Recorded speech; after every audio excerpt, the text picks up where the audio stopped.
Hey guys, in honor of the fundraiser I'm doing for Sea Shepherd, I want to share a little bit about this particular campaign. I want to share with you a little story. I want to educate you a little bit.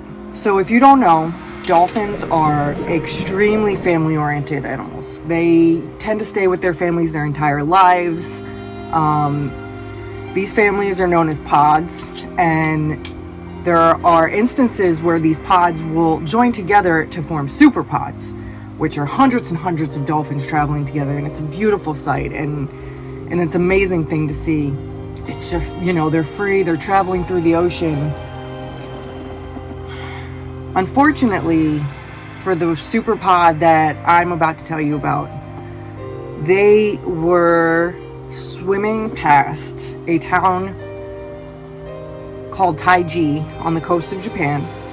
The day was January 17th, 2014, and unbeknownst to these dolphins, they had been spotted by monsters. Loud bangs began to fill the water.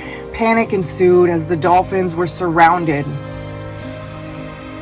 The hunters used poles to cause a sound wall, and then for hours they pushed this super pod to a small cove.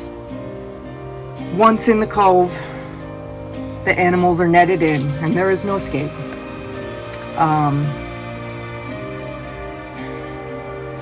The first thing to happen is the selection process, where basically the dolphins that are deemed the prettiest are stolen from the ocean, from their families, and sold to the highest bidder for a life in captivity. And this particular super pod was a very rare find for the hunters. They found a baby albino bottlenose dolphin and were overjoyed. It was the first baby to be stolen from its mother over the course of the next few days. She was immediately hoisted onto a truck and taken to the Taiji Whale Museum. The dolphins not chosen were slaughtered and sold for cheap meat. They were slaughtered in horrible ways. This happens so much. Money drives this. There's no tradition. There's no need for this meat.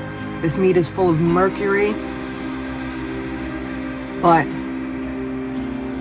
those dolphins sold in captivity go for hundreds of thousands of dollars. And that is what really drives this slaughter. The baby in particular from this super pod came to be known as Angel because of her beautiful white colorings. She wasn't sold. Those in Taiji in possession of her decided that she would make more money drawing tourists to the Taiji Whale Museum.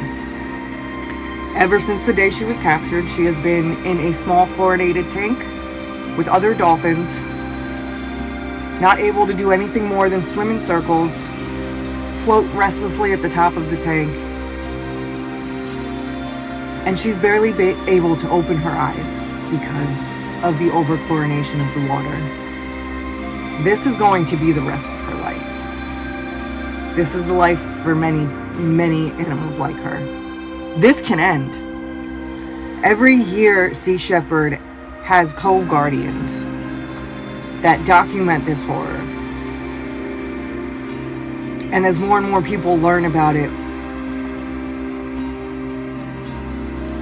less and less dolphins die.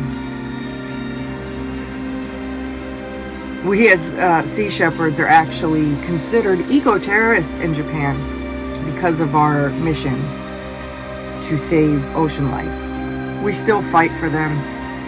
We still go boots on the ground. Sea Shepherd does not give up and will not give up on these animals. Please help in any way you can, even if it's just educating yourself. This one campaign is just one of many going on around the world every day. Because like our founder Paul Watson has always said, if our oceans die, we die. And that statement has never rang more true to me than it does in the current state of our world.